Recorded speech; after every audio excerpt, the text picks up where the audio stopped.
So I'm going to try something new on this channel, and that's a weekly NBA recap, where I'm talking about the past week of things that happened around the league, and specifically the things that stood out to me. Could be interesting stuff, could be enraging stuff, could be thrilling and exciting, or historic, whatever. I'm never going to be able to recap the situations for all 30 teams over the last week, but specifically, I'm focusing on the things that stood out the most to yours truly.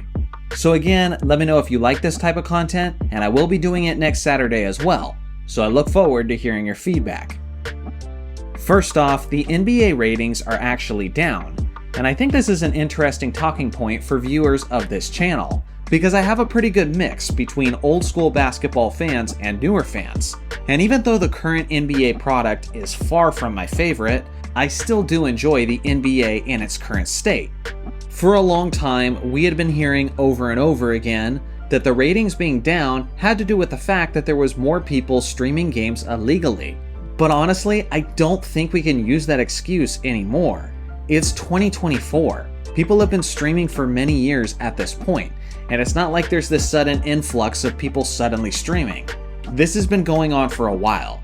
So if it's showing up in the ratings that not as many people are watching, I gotta assume it's pretty accurate. So then the question becomes, why is this the case? Personally, I think Adam Silver needs to step up his game. I talked about how the NBA playoffs last season were very defensively minded and scoring was down significantly. Prior to this NBA season starting, I was hoping that they would continue that trend. But if you look at how many points teams are averaging so far in this 2024 to 2025 season, it's basically the same old same old. First and foremost, I know for a fact, because I see it in my audience, that is an alienating aspect to old school basketball fans. And I get it, they're not going to dictate everything, but that's a significant demographic of people that you gotta at least be mindful of. The Joel Embiid load managing situation is also bad optics, as people are just sick of it, man. And when it comes to selling NBA tickets, it's really hard to get excited going to an NBA game knowing that your favorite player might not be playing. I also think the league is in a bit of a crisis of not having enough likable superstars. I'm not saying there isn't likable players within the NBA, but for example, LeBron James is arguably the face of the NBA, and he's this generation's greatest player. But with that being said, he's also arguably the most disliked NBA player in the history of the league. Honestly, I've thought about doing a video specifically dedicated to why LeBron is so disliked by so many people. You got Warriors fans who don't like him because of the rivalry. You got Michael Jordan fans who don't like him. You got Kobe fans who didn't like him for a while as these two players were compared to one another. And then LeBron is just a very confident guy who's very bold about his own greatness. He's called himself the greatest player of all time, the best basketball player in the world, and he has a chosen one tattoo on his back. Beyond that, LeBron is also pretty public about his opinions on American politics. Now, whether or not you agree or disagree with his opinions, that doesn't really matter to the point I'm making. The point I'm making is that there's so many reasons to either like or dislike LeBron James. If you think about basketball in the 1990s with Michael Jordan, they did so much to try to keep MJ with a squeaky clean image. Many people like myself were young kids who were watching and admiring Michael Jordan in the 1990s. And I didn't know about his gambling issues. I didn't know about his attitude towards his teammates. All I knew is we wanted to be like Mike. So I almost wonder if the NBA isn't being careful enough about the players they're putting in front of us, and about managing a likable appearance with their superstar players.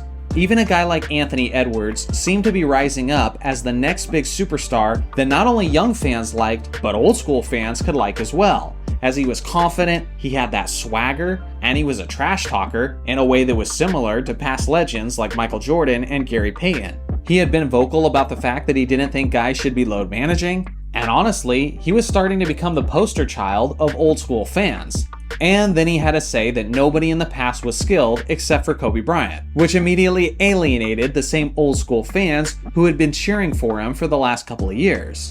I don't really know what the solution is here, but I'm just saying I think the NBA has a little bit of a problem of not having players who have a wide appeal to all different demographics of the fans. But enough about the state of the league and the viewership. Let's get into some of the teams. First off, the Los Angeles Lakers.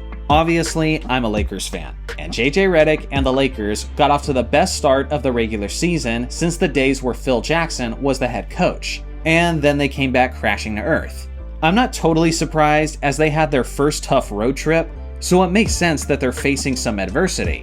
And don't get me wrong, I definitely like JJ Redick as a coach far more than Darvin Ham, maybe even just for the simple fact that he clearly cares way more than Ham ever did. He seems emotionally invested, he coaches in a way that makes sense, and he's much better with rotations. But I gotta say, one thing that I've noticed is that JJ kinda has a bit of a temper problem. I'm not saying that it's not okay to get angry in the heat of competition, but as a head coach, you gotta be a leader, and composure is a big part of that. And if you're constantly throwing temper tantrums early into the regular season, then I worry about how he's going to be handling things in the playoffs if they even make it that far. Look at the way he responds to the press whenever they ask him some tough questions. Wanting to play hard and LeBron being the guy that played hard in tonight's game, how do you address that with the team? What's your philosophy for approaching that? I just did. We're less than 10 games into the regular season, and this dude already seems like he's about to snap. So from that perspective, I am a bit worried about JJ as a leader. Now let's talk about Wemby and the San Antonio Spurs. Prior to the season starting, there was all this hype about Victor Wembanyama being the favorite to be the NBA's most improved player, and now that looks comically stupid in hindsight. Simply put, he's not doing well, as he's shooting only 41% from the field and a disgusting 22.6% from three-point range, on a whopping 7 three-point attempts per game. I talked about this prior to the season starting and even made a video just about it, about how Wemby's tendency to shoot so many three-pointers is literally ruining his game. If he continues at the rate he's going, then he will be the only player in NBA history to shoot under 25% from three-point range over the course of the season, while shooting at least 5 three-point attempts per game. And again, he's shooting 7. I get it. It looks like a cool highlight when a 7'4" player is making step-back three-point shots. But the thing is, when you're seeing those highlights, you're not seeing the misses over and over again throughout the games.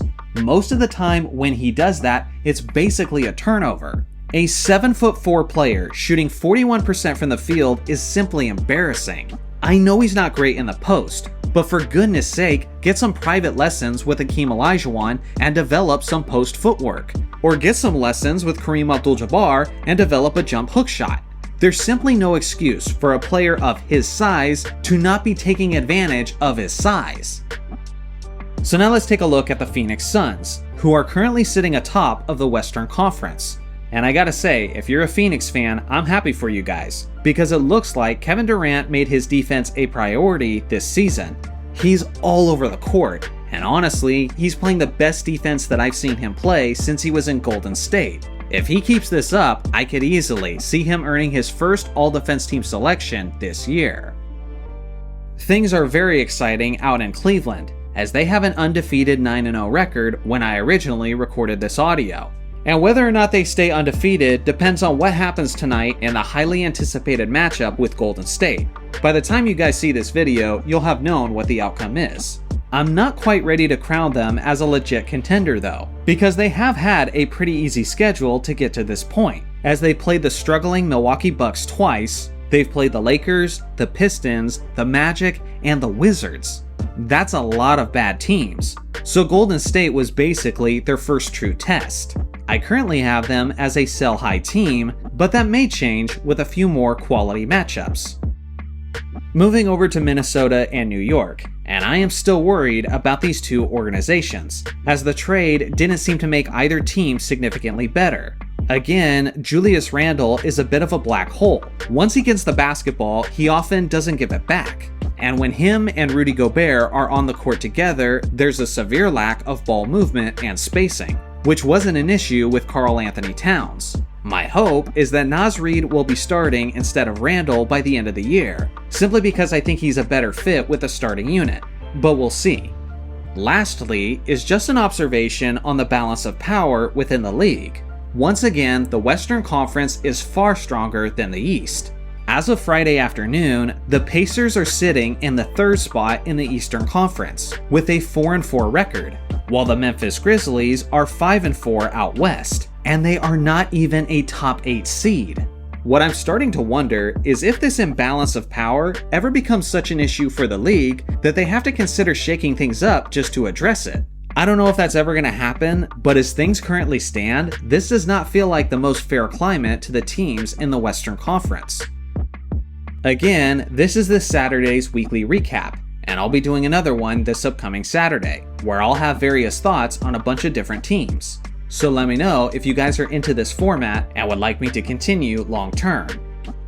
So what do you guys think? What are some of the interesting things that you've noticed around the NBA? I look forward to hearing your thoughts in the comment section below. Thanks for watching as always, make sure to like and subscribe for more basketball content, and I'll see you guys in the next video.